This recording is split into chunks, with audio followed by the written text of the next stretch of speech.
परम पूज्य सारस्वताचार्य देवनंद जी गुरुदेव के समूह शरण में उपस्थित होने का, समूह शरण में बैठने का सौभाग्य प्राप्त करने का। आज के जो कार्यक्रम होंगे, परम पूज्य गुरुदेव हमें आशीर्वाद प्रदान करेंगे। उसके पश्चात शंका समाधान, जिज्ञासाओं के जवाब हमारे लिए परम पूज्य आचार्य श्री प्रेषित करेंगे।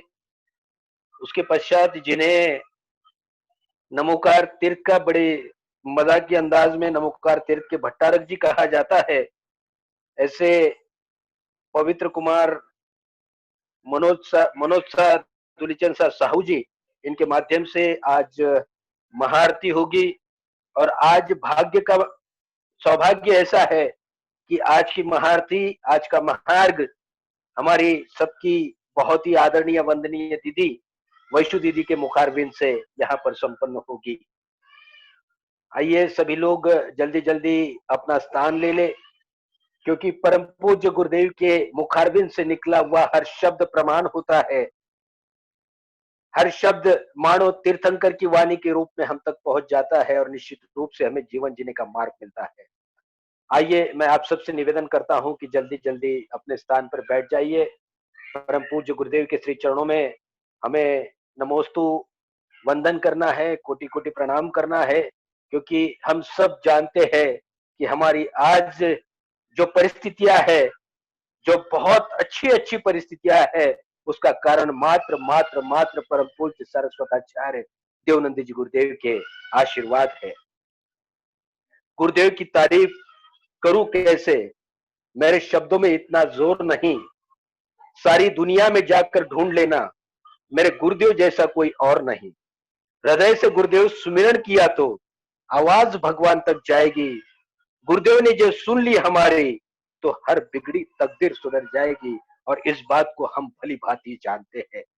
जी हाँ, चलते हैं परम पूज्य गुरुदेव के श्री चरणों में। आप सभी से निवेदन है, कृपया अपने दोनों हाथ जोड़ ले और परम पूज्य गुरुदेव के चरणों में नमोस्तु कर हमारी श्रद्धा समर्पित करें। नमोस्तु गुरुदेव, नमोस्तु गुरुदेव, नमोस्तु गुरुदेव।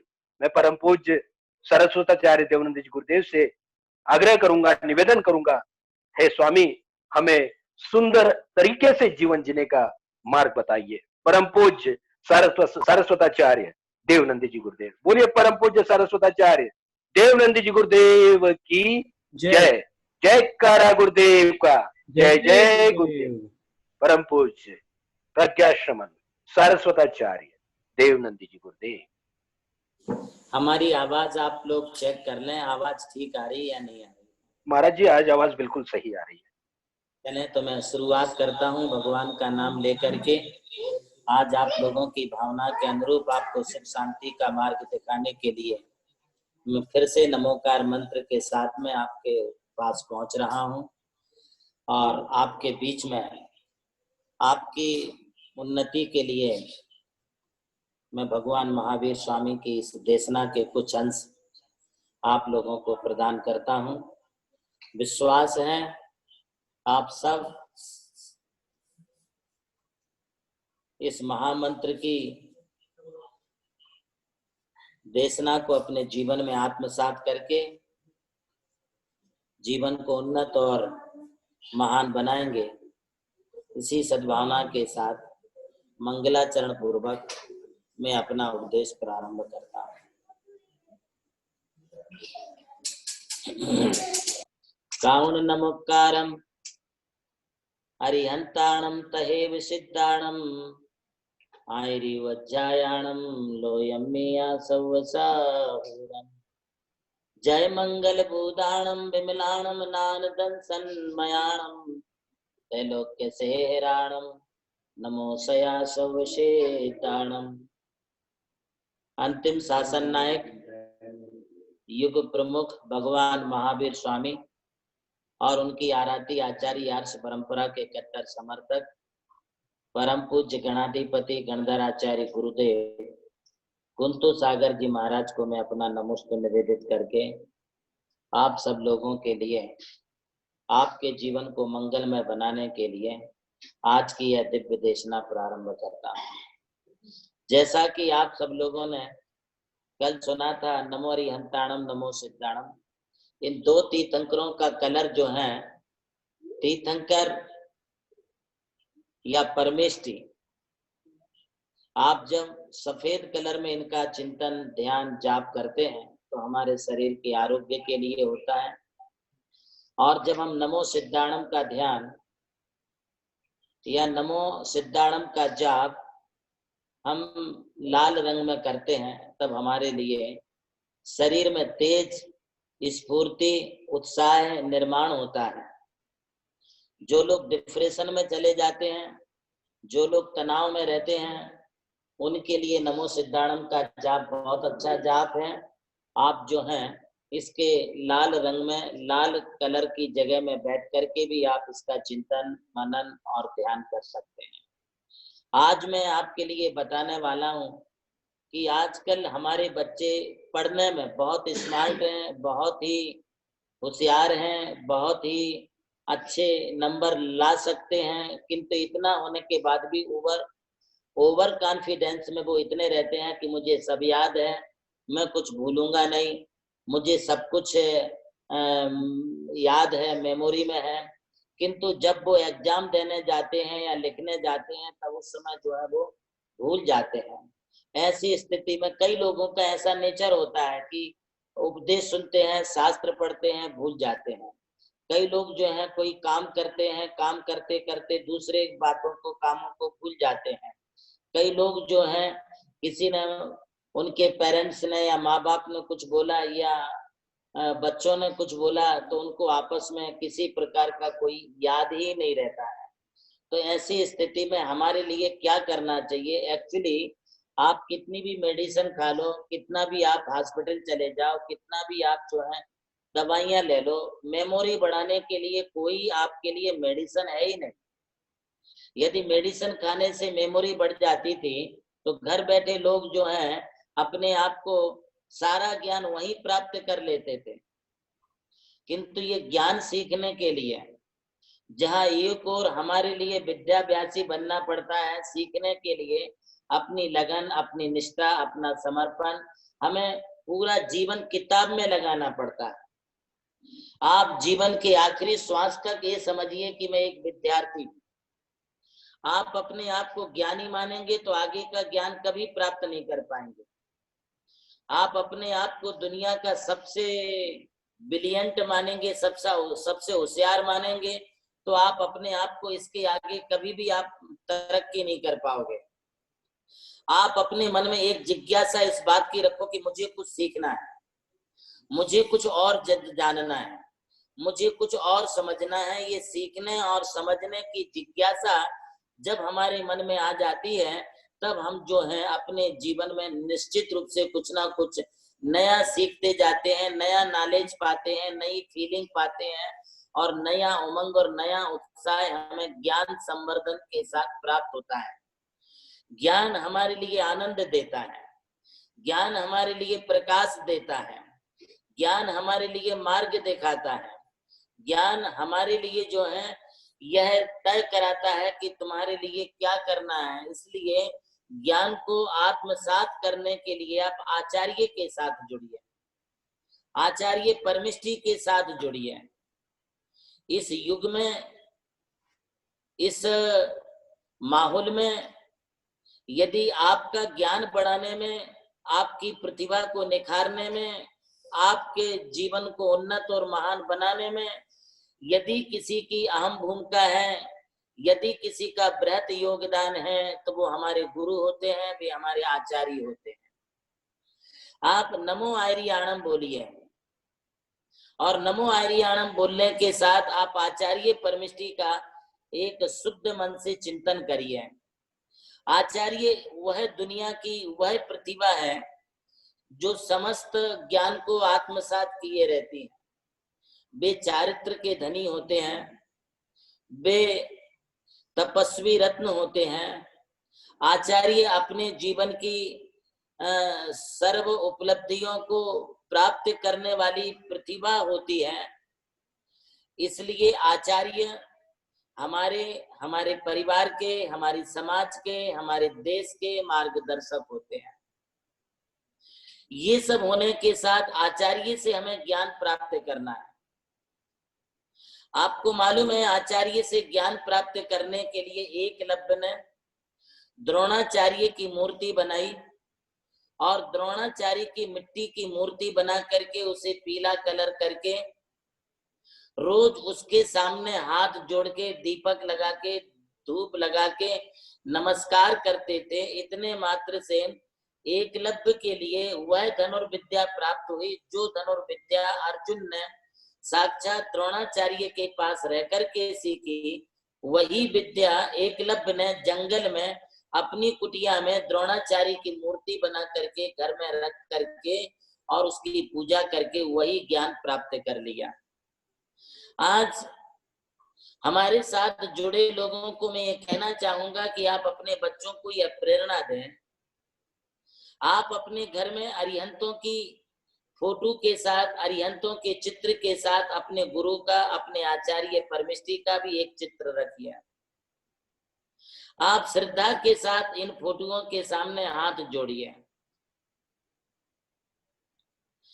आचार्य परमेष्ठी के शरीर का, बॉडी का कलर कुछ भी रहने दो, किंतु आप अपनी फोटो के फ्रेम का कलर जो है वो आप पीला कर लीजिए। यदि संभव है तो आप उसे उनका बैकग्राउंड गोल्डन कलर में कर दीजिए, बैकग्राउंड गोल्डन कलर में। आचार्य परमेष्ठी की तस्वीर का जो कलर है वो वैसे ही रहने दीजिए, सिर्फ फ्रेम का अथवा उनके पीछे का बैकग्राउंड जो है वो गोल्ड का कर लीजिए। और यदि ये भी संभव नहीं है तो आप आचार्य परमेष्ठी के समक्ष उनके फ्रेम में चारों तरफ जो है येलो कलर की एलईडी लगा दीजिए। उस येलो कलर की एलईडी लगाने के बाद आप उसे ऑन करेंगे तो उनका कलर आपको पीला पीला दिखने लगेगा। आप फिर उनके समक्ष नमो आयरियाणम, ओम रूम नमो आयरियाणम, इस मंत्र की आप 27 बार या 108 बार जितना आप जाप दे सकते हैं उतना आप जाप दें। पीला रंग ये हमारे जीवन में ज्ञान विकास का प्रतीक है, इसलिए अपने को ज्ञान का विकास करना है, ज्ञान तंतुओं को हमारे लिए जो है विकसित करना है। तो हमारे लिए आचार्य परमेष्ठी का नमो आयरियाणम में पीले रंग में हमारे लिए ध्यान करना चाहिए। अथवा यह भी संभव नहीं है तो आप अपने कमरे का कलर पीला रखें, दीवारों का कलर आप पीला रखें।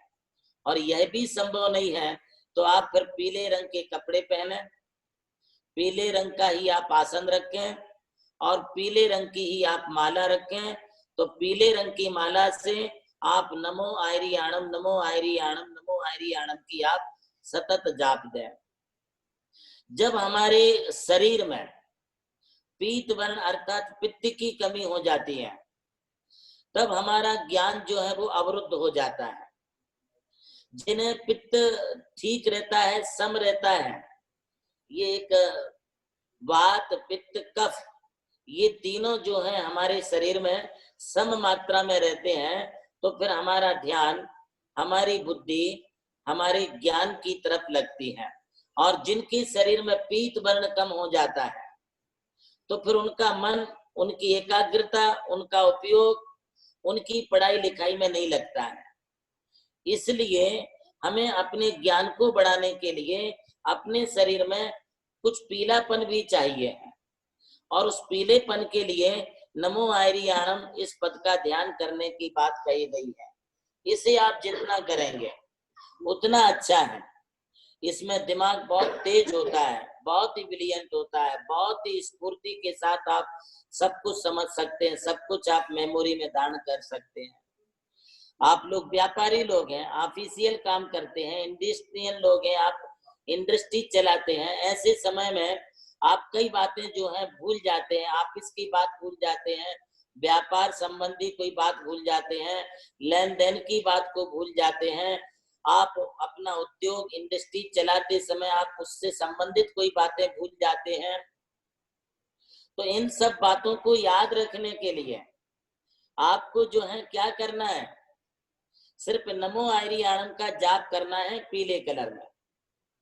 आप महिलाएं हैं तो पीली साड़ी पहन सकते हैं, येलो कलर की साड़ी पहन करके आप नमो हरियाणम की जाप दे सकती हैं। इससे बहुत बेनिफिट मिलेगा, आपकी मेमोरी बहुत ज्यादा स्ट्रांग हो जाएगी, आप कभी किसी बात को भूल नहीं पाएंगे। नमो हरियाणम की जाप करने से आपके लिए फायदा ये होगा कि आप जो हैं इस जन्म में तो ठीक है, जन्म जन्मांतरों में भी कई बातें आप नहीं भूल पाएंगे।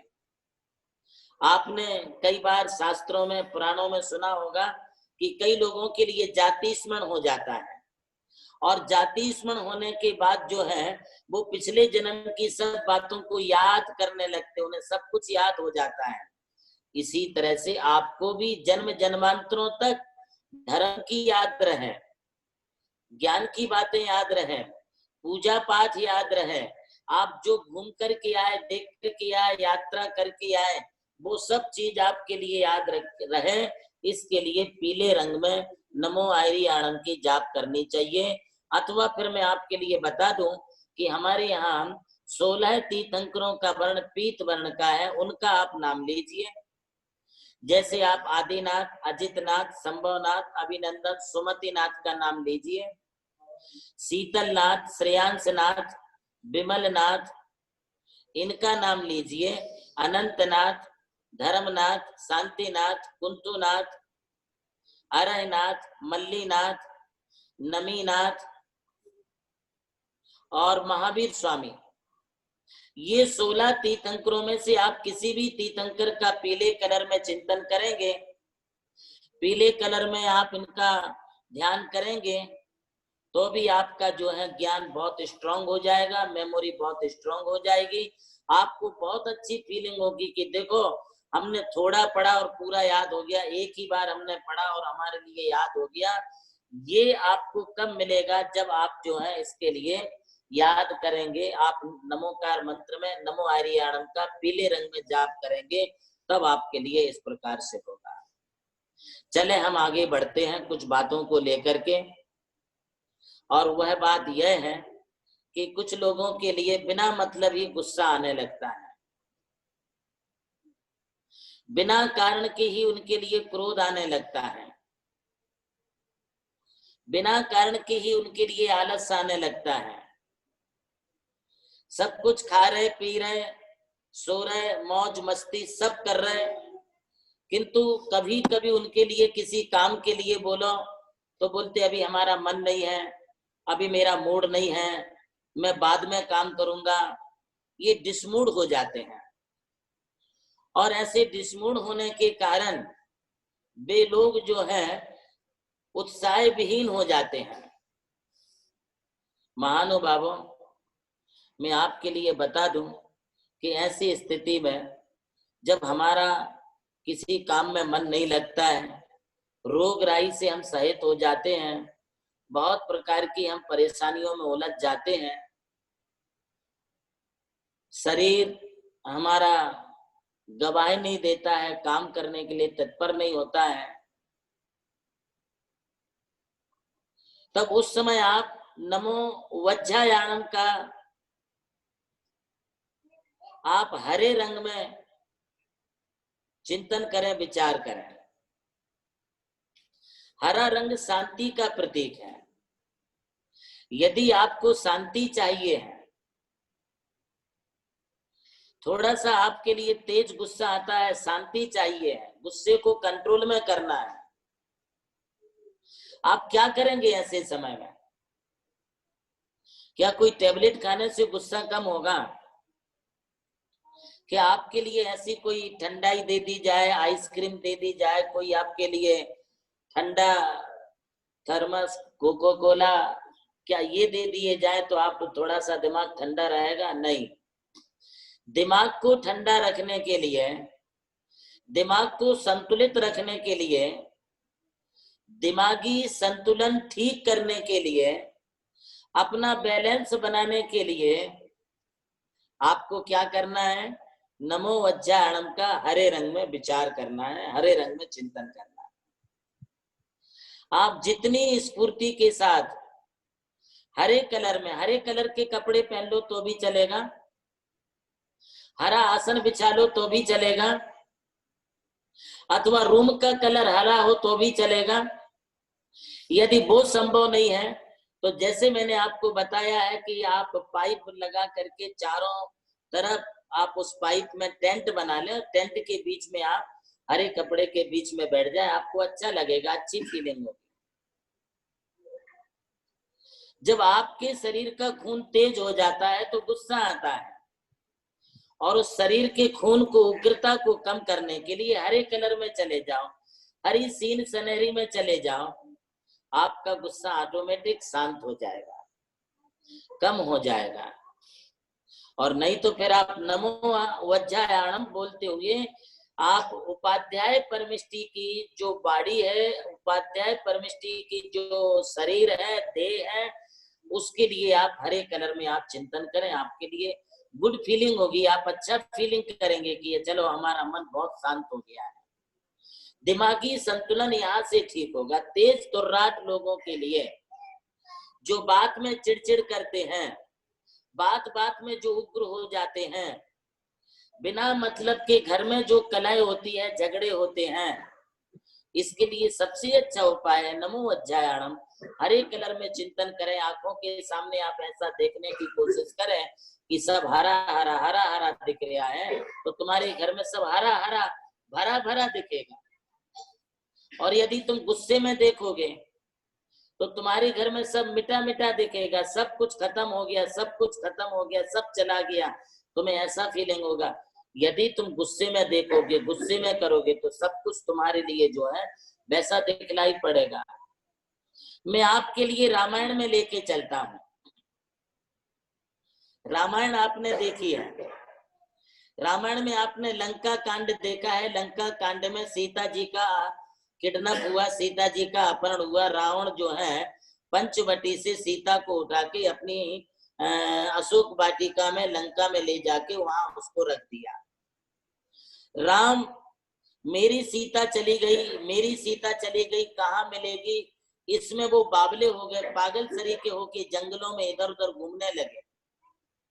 और कई दिनों तक राम ने सीता की याद में, सीता के खो जाने से, सीता का किडनैप हो जाने से कई दिनों तक राम ने भी खाना नहीं खाया, और इधर सीता का भी अपहरण हो जाने से सीता भी राम के वियोग में 11 दिन तक खाना नहीं खाई। राम चलते चलते जंगलों में से घूमते घूमते किष्किंधापुरी की पहाड़ियों में से जब जा रहे थे, तब हनुमान से मुलाकात हुई, मालूम है। और हनुमान से मुलाकात होने के बाद हनुमान को ये जवाबदारी दी गई कि हनुमान, आप हमारी सीता का पता लगा के बताइए कहाँ पर है। तब राम ने सारी जिम्मेदारी संभाल ली, और सारी जिम्मेदारी संभालने के बाद जो है वो सीता को खोजते खोजते खोजते खोजते वो लंका चले गए। लंका पहुंचे, लंका में अशोक वाटिका में सीता जी बैठी हुई थी। अब ये सारी बात हो गई तो राम, हनुमान तो बहुत गुस्से में थे, और हनुमान बहुत गुस्से में होने के कारण वे सीता की खोज में आंखों को लाल लाल करके जो है अशोक वाटिका में घूमने लगे। उन्हें सारी अशोक वाटिका पूरी लाल लाल दिखने लगी, पत्ते भी लाल, फूल भी लाल, सीता भी लाल, वहां के सेवक भी लाल, जो उनके लिए देखे सब लाल लाल, क्योंकि वो गुस्से में थे। अब आगे चलिए आप।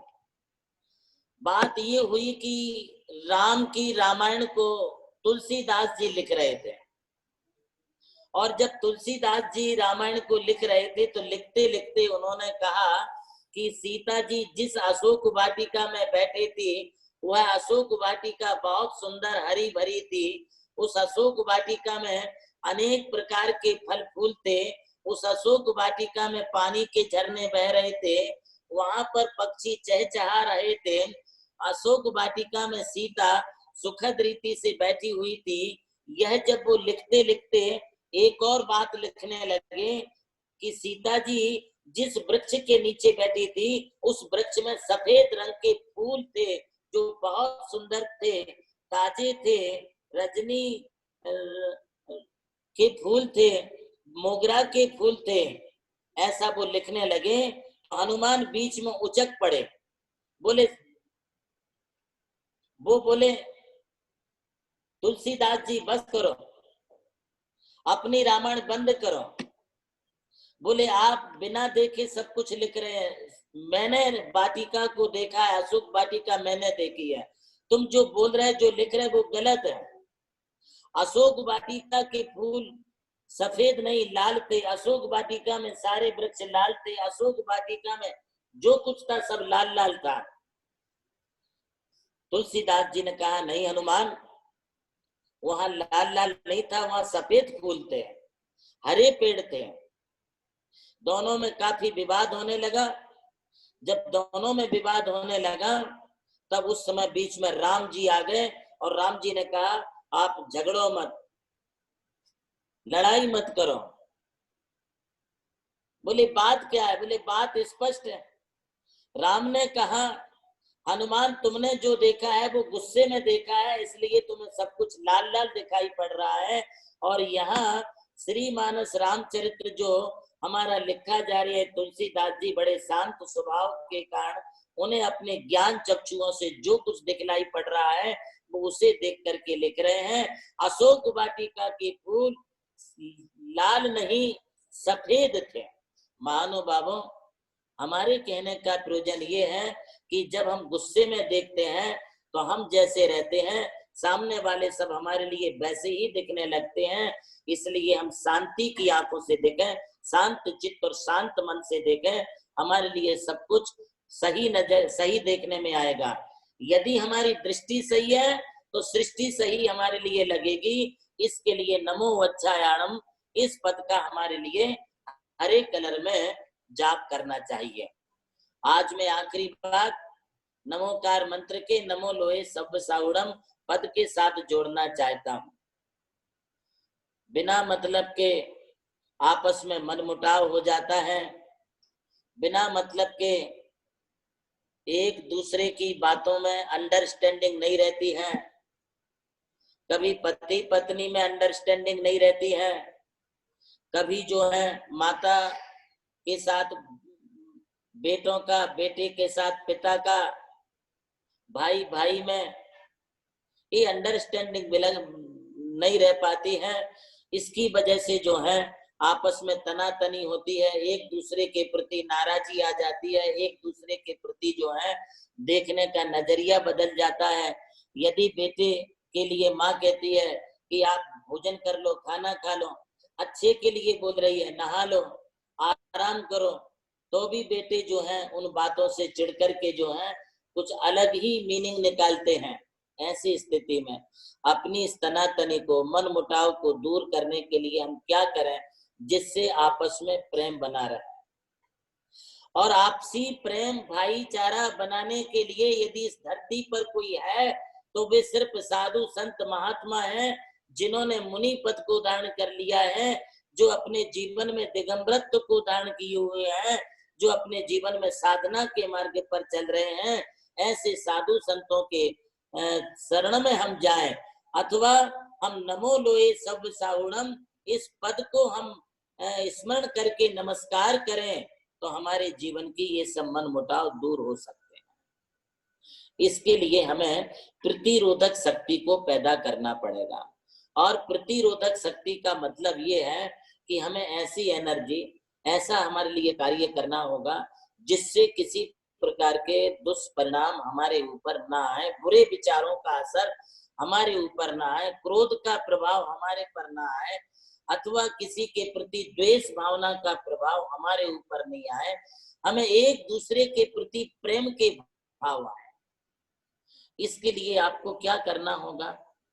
आपको नमो लोये सव्य साहुणम पद का ध्यान करते समय, नमो जाप देते समय ये सोचना है, सिर्फ इतनी कल्पना करना है, सिर्फ इतना चिंतन और मनन करना है कि हमारे चारों तरफ काला अंधेरा है, हम काले रंग से घिरे हुए हैं।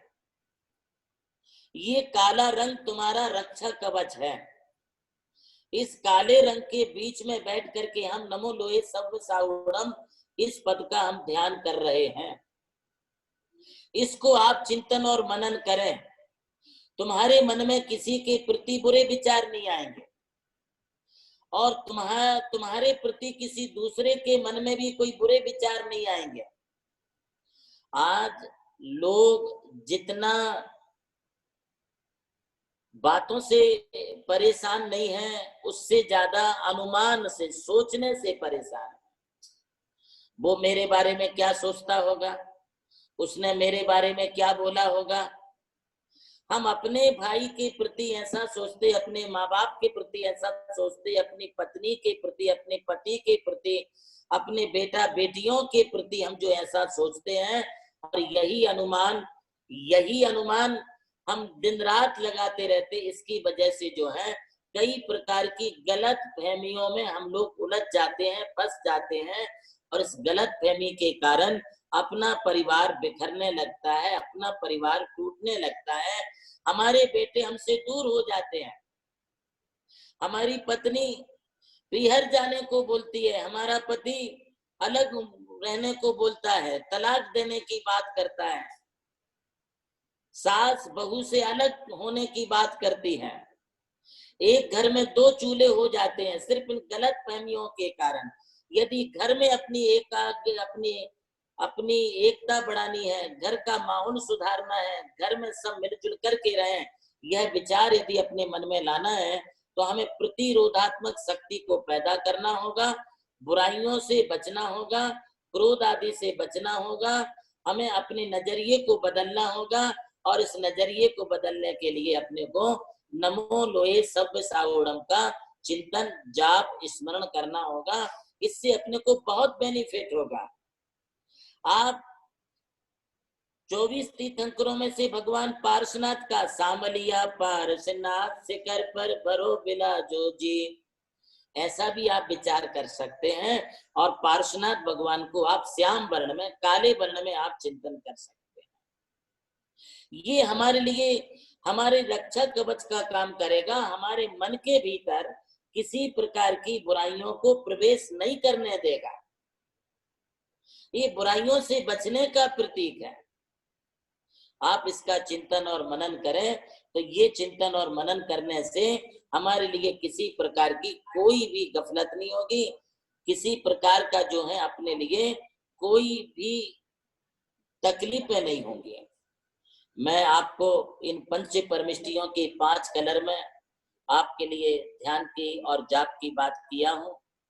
जाप के संदर्भ में नमोकार मंत्र एवं मेडिटेशन, नमोकार मंत्र एवं योगा, नमोकार मंत्र और आसन, नमोकार मंत्र और मुद्रा, नमोकार मंत्र और कायोत्सर्ग, नमोकार मंत्र और सामायिक, नमोकार मंत्र एवं उपयोग। इसके बारे में आपको एक एक चैप्टर के बारे में मैं आपको अलग अलग बातें बताऊंगा। ये इसलिए बताऊंगा कि ये बहुत इजी है और आप इन इजी बातों के लिए इजी गोइंग में आप बहुत जल्दी समझ सकते हैं और छोटे छोटे बच्चों से लेकर के बड़े बूढ़े लोग तक अपने जीवन में नमोकार की महिमा को समझ के उसका अनुभव कर सकते हैं। मैं आपको ये भी बताऊंगा कि नमोकार और समाधि क्या होती है, ये भी आप इसके बारे में सीखेंगे। और मैं इस चैप्टर को पूरा करने के बाद यदि श्रोताओं की डिमांड रही तो नमोकार और ध्यान, नमोकार और मेडिटेशन, इसके ऊपर मैं आपको काफी लंबे दिनों तक भी चर्चा कर सकता हूं। आज इतना ही, बाकी चर्चा कल करेंगे।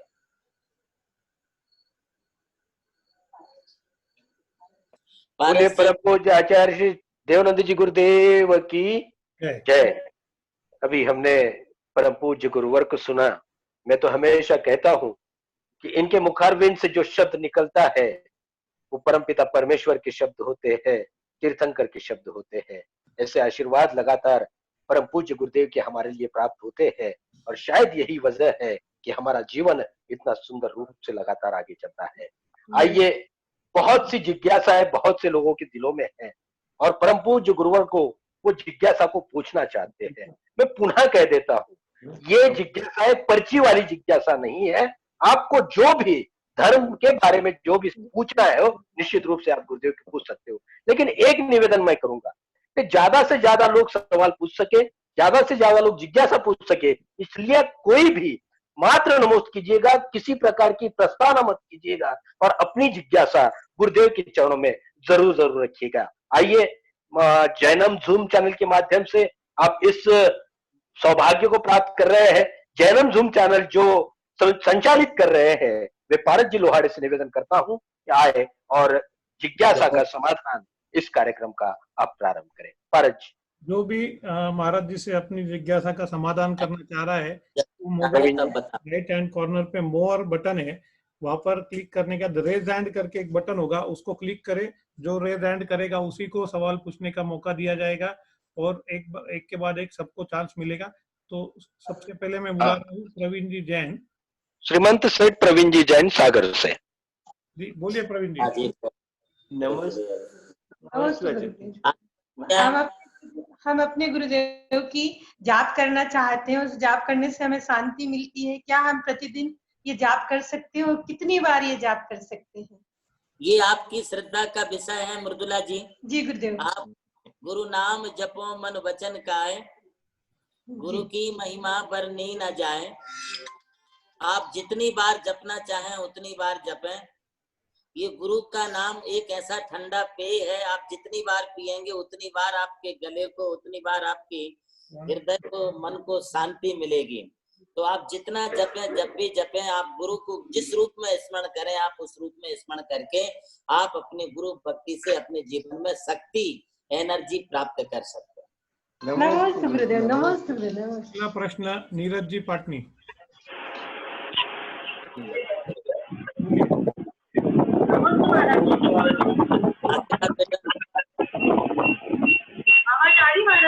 अरे आपके पास में कोई दूसरा फोन चल रहा है क्या?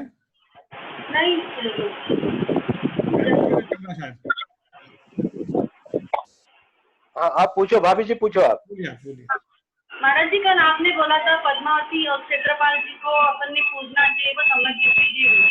लेकिन ये जो अपनी कुलदेवी होती है अमन माता, इनको अपन ने किस हद तक पूछना चाहिए? देखिए बेटा, ऐसा है, आप संसारी लोग हैं, संसारी लोगों के लिए शंकर आदि अरिहंत परमेष्टि पूजा करनी चाहिए। वो जिन देव श्रेणी में आते हैं, अपने कुल परिवार की शांति के लिए, अपने के जो है, अपने जो शासन देव होते हैं, पद्मावती, धर्मेंद्र आदि 24 तीर्थंकरों की यज्ञ की आप जो है पूजा करें। ये आपके पारिवारिक शांति के लिए है। एवं अब आती है कुल देव। ये जो कुल देवी देवता होते हैं, ये आपके कुलों के देवता हैं। इसमें नाम परिवर्तन हो सकता है, किंतु एक्चुअली यदि हम इसको शास्त्रीय दृष्टिकोण से देखते हैं तो सोमदेव आचार्य ने अपने एवं जयोदय आदि कृतियों में इसका उल्लेख आया है। और ये सभी हमारे जो कुलदेव होते हैं, ये हमारी ही शासन देवी देवता भी हमारे कुलदेव होते हैं। अभी जैसे मान लीजिए आप पाटनी हैं, तो पाटनी के कुलदेव अमन देवी हैं। कासलीवाल वगैरह हैं, उनकी हम देवी जिन देवी है। इसी प्रकार से जो बड़चटिया हैं, उनकी चक्रेश्वरी, और जो पहाड़े परिवार हैं उनकी भी चक्रेश्वरी है। इसी प्रकार किसी की कुल देवी पद्मावती है। ये सभी 24 तीर्थंकरों में आते। नामांतरण कहाँ से कैसे बदल गए हैं ये हम नहीं कह सकते हैं, किंतु जैसे पद्मावती क्षेत्रपाल को सम्यक दृष्टि मान करके हम उनके लिए यथोचित सम्मान देते हैं, उसी प्रकार से ग्राम देवता है, अब वो सम्यक दृष्टि है या मिथ्या दृष्टि हम ये नहीं कहते हैं। ग्राम देवता, वन देवता, कुल देवता, ये जो है हमारे लिए सम्माननीय है। जैसे आपका कोई फैमिली डॉक्टर है, तो फैमिली डॉक्टर जरूरी नहीं है कि वो जैन हो, किंतु फिर भी आप फैमिली डॉक्टर को मानते हैं और उनका यथोचित गौरव करते हैं, सम्मान करते हैं। इसी प्रकार इन कुल देवी के लिए भी आपके सम्मुख में कोई दूषण नहीं आएगा। यदि हम यथोचित सम्मान देते हैं तो इसमें कोई बाधा नहीं है। अगला प्रश्न है चिराग साहूजी जैन। नमस्ते गुरुदेव।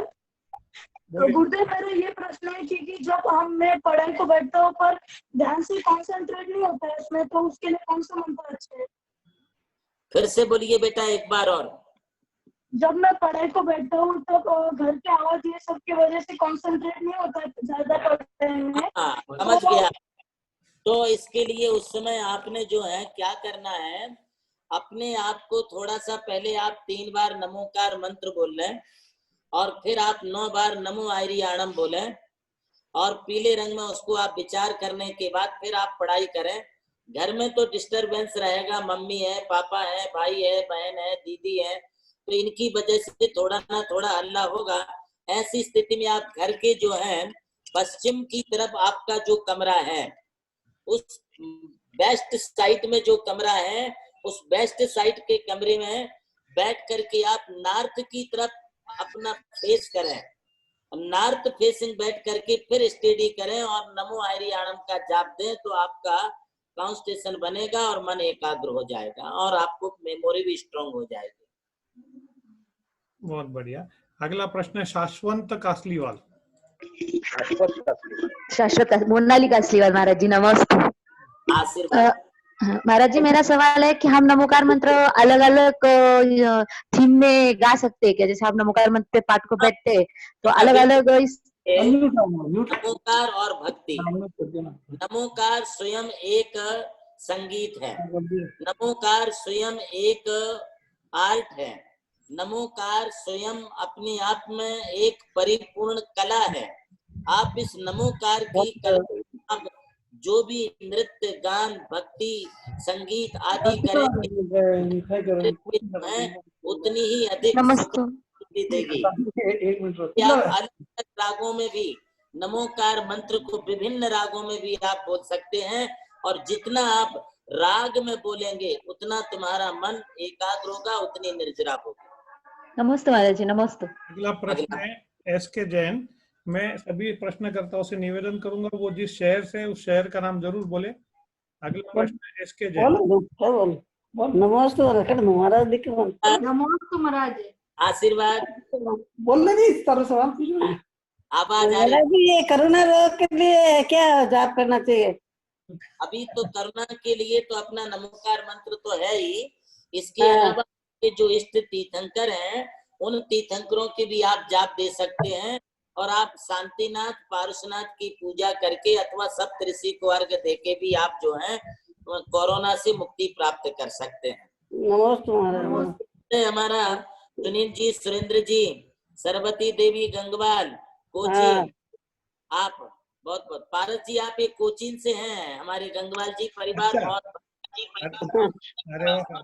केरला से। हाँ मैं इसीलिए कहता हूँ कि सब लोग अपने शहर का नाम बोलिए ताकि सबको पता चले कि महाराज। अभी पांडिचेरी है, ठीक है, बहुत बहुत अच्छा। पांडिचेरी में नमस्ते महाराज जी। थोड़ी तबीयत ऐसे रहती महाराज? तबीयत हमारी ठीक है, थाकी ठीक है। आशीर्वाद। अगला प्रश्न है अरुण जैन टायर वाले। अरुण भाई पूछिए, प्रश्न पूछिए अपना। अरुण जी टायर वाले कृपया प्रश्न पूछिए। सागर से बोल रहा हूँ। हाँ बोलिए बोलिए। गुरुदेव ऐसा है मंदिर में हाँ जी, अभी मंदिर जाना जो शुरू हुआ है तो वहाँ सैनिटाइजर अगर हाथ धोते हैं तो सैनिटाइजर में तो 60-70% अल्कोहल है, तो वो तो अल्कोहल से हाथ पे मल के फिर जाया जा सकता है।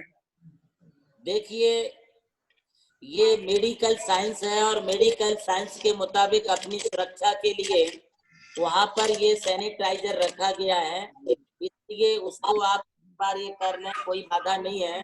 किंतु मैं आपके लिए फिर बता दूं, सैनिटाइजर से धोने के बाद यदि गंदोदक लेना है तो वहाँ गंदोदक के पहले जल भी रखा रहता है, उस जल से आप हाथ धो लें और जल से हाथ धोने के बाद फिर गंदोदक लेकर के उस गंदोदक को आप लगाएं, तो इसमें आपको सैनिटाइजर का जो भी दोष है वो निकल जाएगा और गंदोदक लगाने का फल प्राप्त हो जाएगा। अरुण जी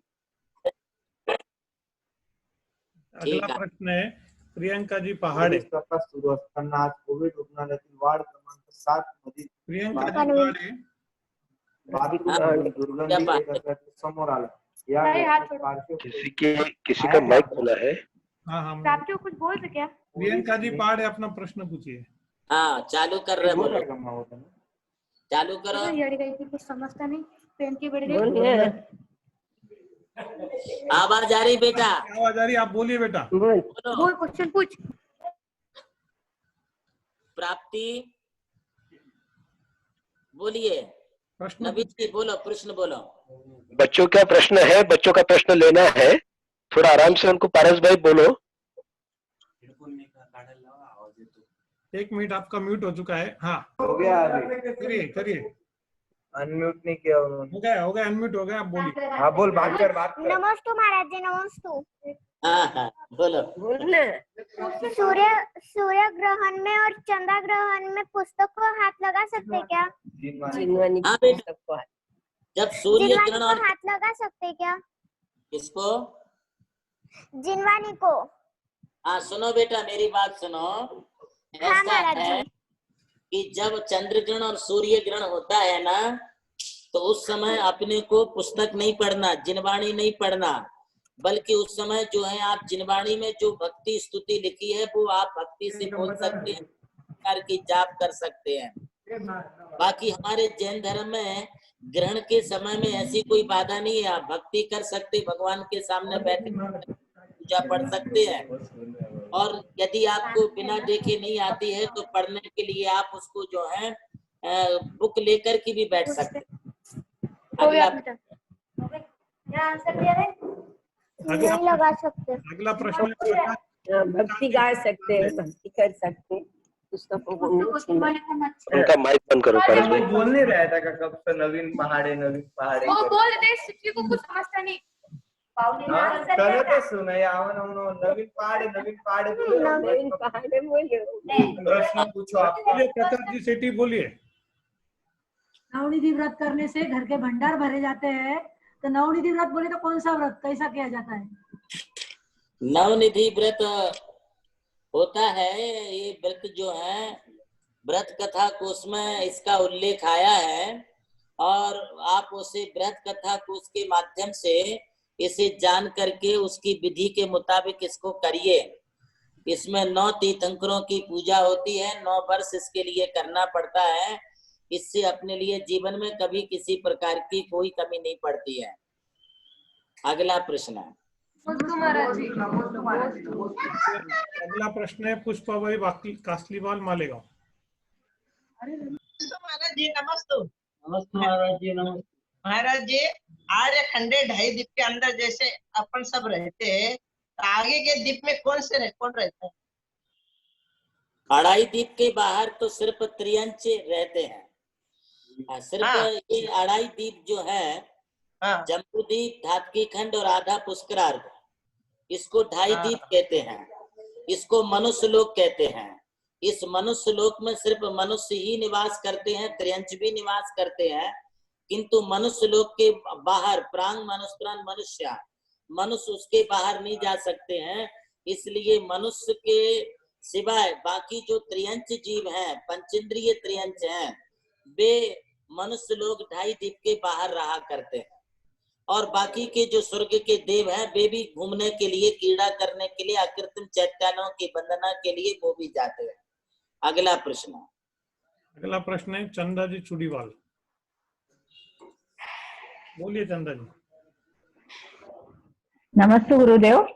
मेरा प्रश्न यह है कि समूह शरण में महावीर भगवान जी के 66 दिन तक दिव्य ध्वनि नहीं खिली, तो फिर समूह शरण कितने दिन तक रह सकता? समूह शरण तो सुनिए, जब तक तीर्थंकर की आयु रहती है तब तक ये समूह शरण रहता है. और समूह शरण एक स्थान से दूसरे स्थान पर भी जाता है, निर्माण होता है, ये क्रम चलता रहता है. विपुलाचल पर्वत पर जब भगवान महावीर स्वामी को केवल ज्ञान होकर के वहां समूह शरण में विराजमान हुए, तब उनको 65 दिन तक जो है ऐसा कोई उनका शिष्य नहीं बना जो उनकी दिव्य ध्वनि को झेल सके.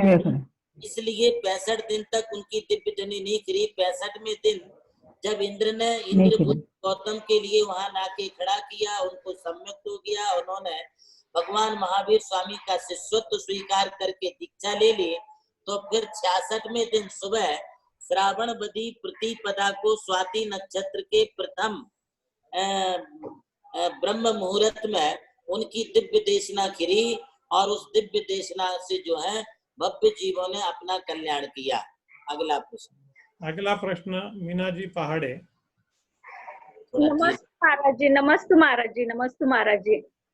महाराज जी, हम पंचमेरु व्रत या दूसरे व्रत करते हैं और घर में अगर थाली लगा देने वाला या परोसने वाला कोई नहीं रहा तो अपने अपने हाथ से लिया तो चलता है क्या महाराज जी?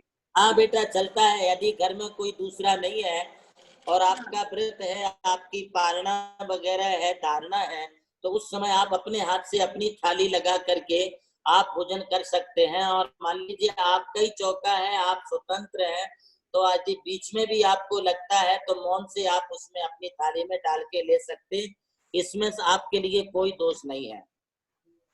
अगला प्रश्न संदीप जी साहू जी। नमस्ते गुरुदेव। नमस्ते गुरुदेव, मेरा प्रश्न ये है कि रिद्धि श्रावकों को भी रहती है क्या? नहीं भैया, श्रावकों को रिद्धियां नहीं हो सकती हैं। जो तपस्वी होते हैं, जो निर्ग्रंथ मुद्राधारी होते हैं, जिन्होंने कठोर तप किया है, जिन्होंने अपने जीवन में सब कुछ छोड़ करके संन्यास धारण कर लिया है, ऐसे साधु संत आचार्य उपाध्यायों को ही रिद्धियां होती हैं। गृहस्थ लोगों को कहाँ से रिद्धियां हो जाएंगी? आप विषय भोगी सांसारिक जीवन व्यतीत करते हैं। एक बात है, आप रिद्धि की बजाय सिद्धि प्राप्त कर सकते हैं, विद्या प्राप्त कर सकते हैं। सिद्धि साधना से आपको मिल सकती है छोटी मोटी, और विद्या कोई भी आप मंत्र की जाप करने से आप विद्या प्राप्त कर सकते, उसके बलबूते आप कोई भी कार्य कर सकते हैं। ये बोलने में आता है कि रिद्धि सिद्धि कर लो, रिद्धि सिद्धि कर लो। रिद्धियां मुनियों को होती है, ऋषियों को होती है। बाकी आप छोटी मोटी जाप मंत्र वगैरह जाप करके कोई सिद्धि प्राप्त कर सकते हैं। अगला प्रश्न ये हो गया, सरला पहाड़े मालेगांव।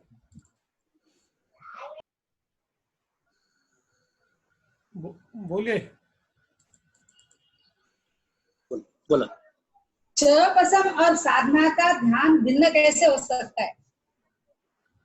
हाँ जी। नमस्ते महाराज जी। क्षयपसम और साधना का ध्यान भिन्न कैसे हो सकता है? देखिए, क्षोपसम का मतलब है अपने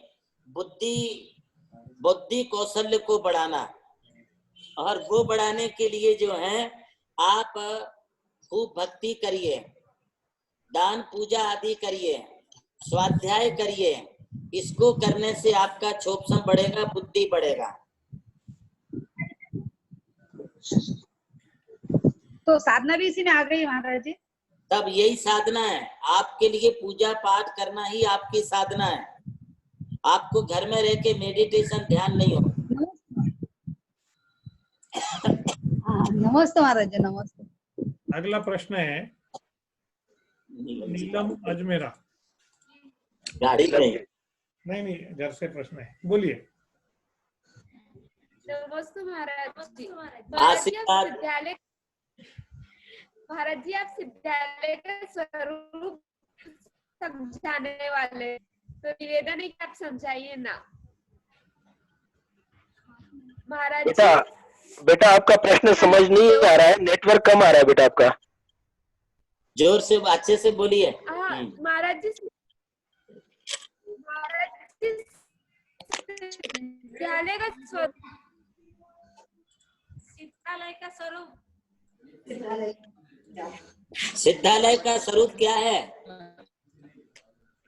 यही है ना आपको पूछना। देखिए, सिद्धालय तो सिद्धालय है। अभी तक तो हम सिद्धालय गए नहीं है, हम तो अभी जिनालय में रहते हैं अथवा देहालय में रहते हैं। इनको तो आप जानते ही हैं, किंतु सिद्धालय तो एक ऐसी भूमि है जहां पर कल्पनातीत कोई ऐसो आराम की कोई चीजें नहीं लगती, क्योंकि वहां शरीर नहीं है, वहां सिर्फ आत्मा है।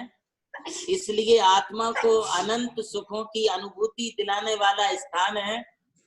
और वो स्थान ऐसा है कि सर्व वातानुकूल है। तो वहां कोई किसी प्रकार का उत्पात नहीं, कोई तूफान नहीं, कोई आंधी नहीं, कोई कोरोना नहीं, कोई महामारी नहीं। जो संसार में कष्ट होते हैं वहां पर उनका नामो निशान भी नहीं है। वो एक ऐसी भूमि है, ऐसा स्थान है, ऐसी जगह है कि जहां पर चारों तरफ से सिर्फ हम सुख की ही अनुभूति होती है, बाकी और कुछ नहीं है। ऐसा स्थान सिद्धालय है। आज का सवाल जवाब का दौर यही खत्म होता है। आज हमारे एक मिनट महावीर पारस। हाँ महाराज जी, आज बड़ा पाटनी को दिखाना एक बार, उसका स्वाति पाटनी का जन्म। हाँ वही बता रहा था महाराज जी मैं। आज स्वाति जी पाटनी नासिक, इनका जन्मदिन है। गाड़ी में नहीं, घर में ही है। गाड़ी में कहाँ चढ़ गया अभी तो घर में थे 1 मिनट पहले। बहुत बहुत आशीर्वाद, हैप्पी बर्थडे टू। आपके जीवन में इसी प्रकार से आप एक बहुत अच्छी शांत सुशील महिला हैं और बड़ी ही मिलनसार हैं, कर्तव्य परायण हैं, बहुत ही मृदु भाषी हैं। और आप इसी तरह से निरंतर गुरु सेवा, गुरु भक्ति करते हुए, सामाजिक सोशल कार्यों को करते हुए आगे बढ़े।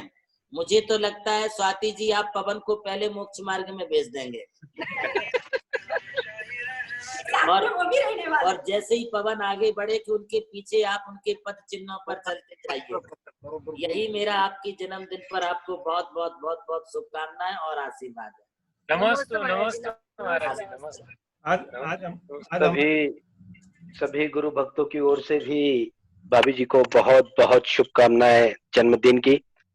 स्वामी, आज जो व्यक्ति, जो परिवार आपके महाआरती का सौभाग्य प्राप्त कर रहा है, उनके बारे में यदि कहा जाए कि आपके मेहरबानी से मंजिल को पा रहा हूं, भटकनों को छोड़कर अपनों में आ रहा हूं, आपके उपकारों को कैसे भूल सकता हूं, आपके आशीर्वाद से ही आज सब कुछ पा रहा हूं।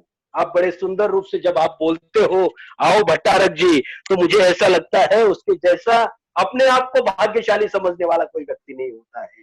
जितनी ऊंचाई शरीर की है उससे कई गुना ऊंचा हो जाता है जब आप उसे भट्टारक कहते हैं। आइए मनोज कुमार दुलीचंद साहू जी, यह परिवार आज गुरुदेव को पहले अर्घ्य समर्पित करेगा और उसके बाद आरती करेगा। और आज अर्घ्य और आरती ऐसे व्यक्तित्व के मुखारबिंद से आएंगी कि जिसके प्रति समूचा भारतवर्ष सदैव श्रद्धान्वित है, विनयवत है। ऐसी हमारी परम आदरणीय, परम श्रद्धेय वैशु दीदी यहाँ पर अर्घ्य और आरती को पठन करेगी। वैशु दीदी। प्रवीण भैया। हाँ जी। हमारे बीच में महावीर जी बंसाली, महाराष्ट्र प्रदेश all India Jain minority federation के अध्यक्ष भी है। हाँ, और मुझे ऐसा लगता है गुरुदेव, आज महावीर जी बंसाली और औरंगाबाद की पूरी टीम जो सकल जैन समाज को एक करना चाहती है, वो पूरी टीम आज आपका पूरा प्रवचन और सवाल यहाँ पर सुन रही थी। हाँ, बोकड़िया जी भी थे, विनोद जी बोकड़िया भी थे। बहुत आशीर्वाद महावीर जी बंसाली जी। आप इसी प्रकार से समाज की सेवा में आगे बढ़ते रहें, यही आशीर्वाद। हम आरती के लिए चले। एक बार बोकाड़ी जी का दर्शन करा दी गुरुदेव को। बोकाड़िया जी नहीं ये दिख रहे हैं। ओके चले आरती के लिए चलते हैं। पवित्र नाम भी शायद गुरुदेव ने दिया है और ये परिवार इतना सौभाग्यशाली है कि अपने घर में प्रवेश करने से पहले देवनंदी देखता है और उसके बाद घर में प्रवेश करता है। जी हाँ, पवित्र कुमार मनोज कुमार दुलीचंद साहू जी परिवार आज के आरती का सौभाग्य प्राप्त कर रहा है। आइए सभी लोग अपने अपने स्थान पर खड़े होते हैं और इस आशीर्वाद मनोज साहू जी एवं परिवार के लिए, जिन्होंने अपनी सेवा से समाज के मन को जीता है एवं जिन्होंने अपनी श्रद्धा और भक्ति से गुरु के हृदय में स्थान पाया है एवं जिन्होंने अपनी दान वीरता से तीर्थ एवं मंदिरों का जीर्णोद्धार कराया है, ऐसे श्री मनोज शाह, दुलीचंद शाह साहू जी, पवित्र मनोज शाह साहू जी परिवार के लिए हमारा बहुत बहुत बहुत बहुत आशीर्वाद है। आइए वैष्णो दीदी की सुंदर आवाज और हम मनोज भैया के साथ साथ सभी भक्तों की आगाज श्रद्धा के साथ प्रारंभ करते हैं परम पूज्य आचार्य श्री की आरती को। उससे पहले परम पूज्य गुरुदेव का महाआरती। वैष्णो दीदी। लेके अष्टदर्भ का थाल गुरु को चढ़ाओ रे, लेके अष्टदर्भ का थाल गुरु को चढ़ाओ रे, गुरुवर की महिमा हो, गुरुवर की महिमा को सब मिल गाओ रे, लेके अष्टदर्भ का थाल गुरु को चढ़ाओ रे, लेके अष्टदर्भ का थाल गुरु को चढ़ाओ रे, आरती करनी चले आंचल में भटक के हंसिया, चलते तीरथ पे चल गए तीरथ की कन्हते, कर कर नाम को बनना है,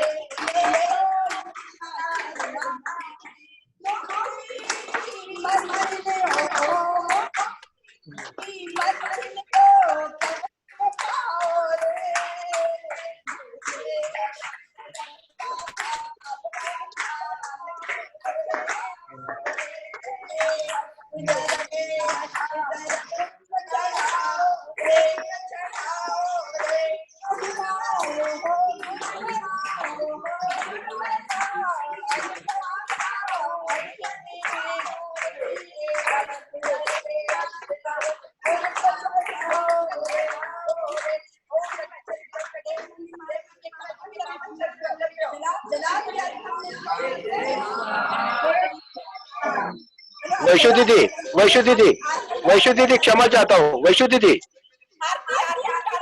हाँ वैष्णो दीदी, वैष्णो दीदी आप बिल्कुल माइक के पास आ जाइए और वैष्णो दीदी सिर्फ आप अकेले गाइए। वैष्णो दीदी आपकी आवाज में सुननी है आरती। हाँ ठीक है ठीक है, बिल्कुल बिल्कुल आप माइक के पास आ जाइए वैष्णो दीदी। जय बोले परम पूज्य आचार्य गुरुवर प्रज्ञा श्रीमन श्री देवनंदी जी महाराज की जय। जय जय जय गुरुवर भक्त पुकारे, आरती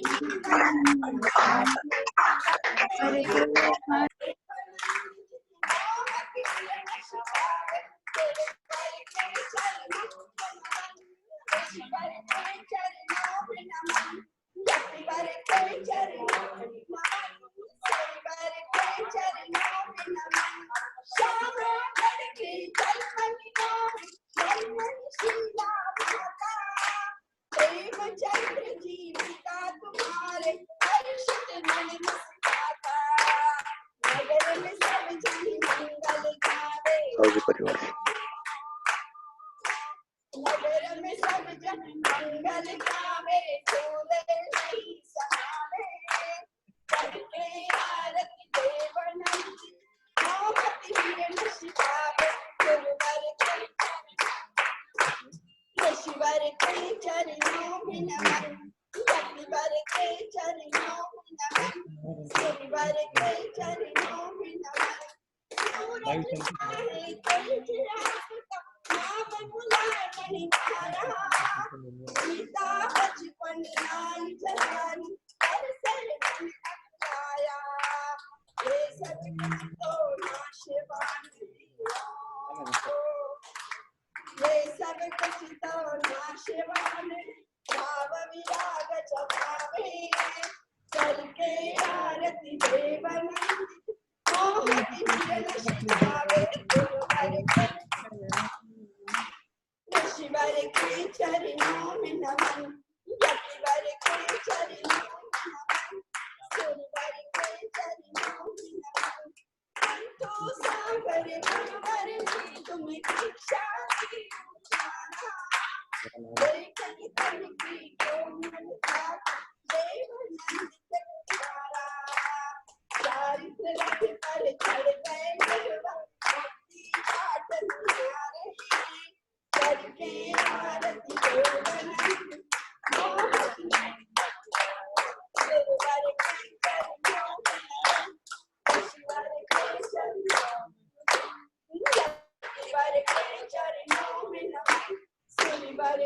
चरणों में नमन, सुंदर जीवन सुंदर कर, मिलकर जो गुण गावे, सर्व संपदा सब सुख पावे, मनुष्य जन्म पावे, दिव्य ज्ञान तुम धाम पाकर, दिव्य ज्ञान तुम धाम पाकर, लोक शिखर पावे, करके आरती देवनंद, मोहति मिलन सुहावे, देवर के नमन, ईश्वर के चरणों में नमन, यतिवर के चरणों में नमन, देवर के चरणों में नमन, यह ज्ञान योगी श्रवणं प्रधानम्, श्री ज्ञान योगी निजतत्वज्ञानम्, आनंद रूपं सुखभाजनं च तमदेव नंदी परमामि नित्यं। तमदेव नंदी परमामि। जय बोलो परम पूज्य आचार्य गुरु प्रज्ञाशमन श्री देवनंदी जी महाराज की जय। जयकारा गुरुदेव का। जय जय गुरुदेव। पारस भाई सभी के माइक खोल दे। परम पूज्य गुरुदेव के चरणों में नमोस्तु प्रेषित करेंगे। परम पूज्य गुरुदेव के आशीर्वाद।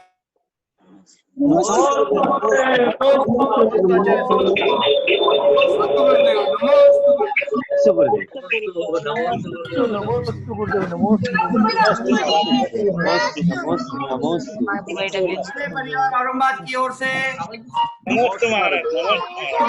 नमस्ते महाराज जी। औरंगाबाद से हमारे परिवार विनोद जी नमस्ते करो। विनोद जी नमस्ते। हमारे बीच में विनोद जी बोकड़िया आ चुके हैं।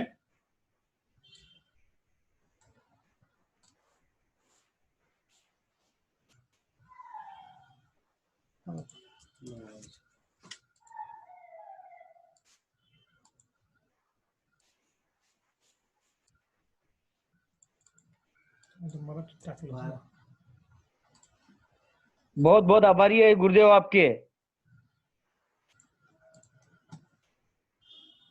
बहुत बहुत आभारी है गुरुदेव आपके।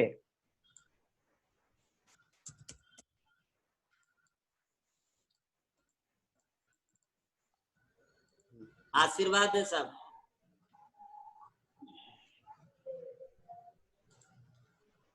मैं सभी के माइक खोल रहा हूँ। सभी लोग नमोस्तु कर दे। नमस्ते गुरुदेव। नमस्ते गुरुदेव।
वीरा बोल तेरा क्या बिगड़े, क्या बिगड़े तेरा क्या बिगड़े,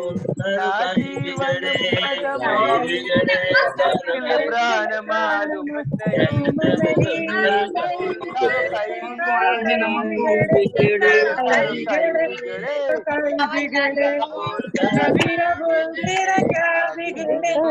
बारंबार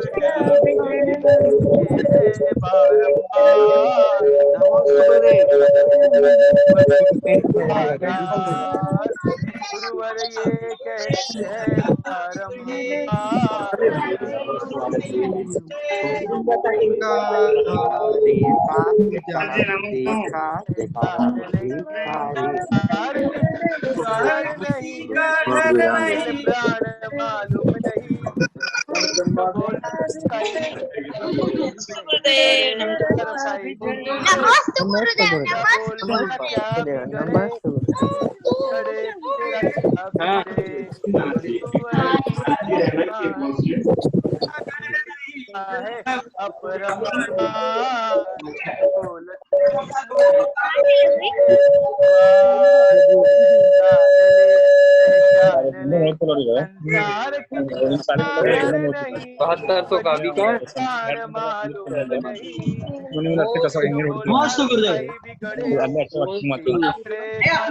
नमोस्तु माताजी नमोस्तु माताजी नमोस्तु माताजी कोची नमोस्तु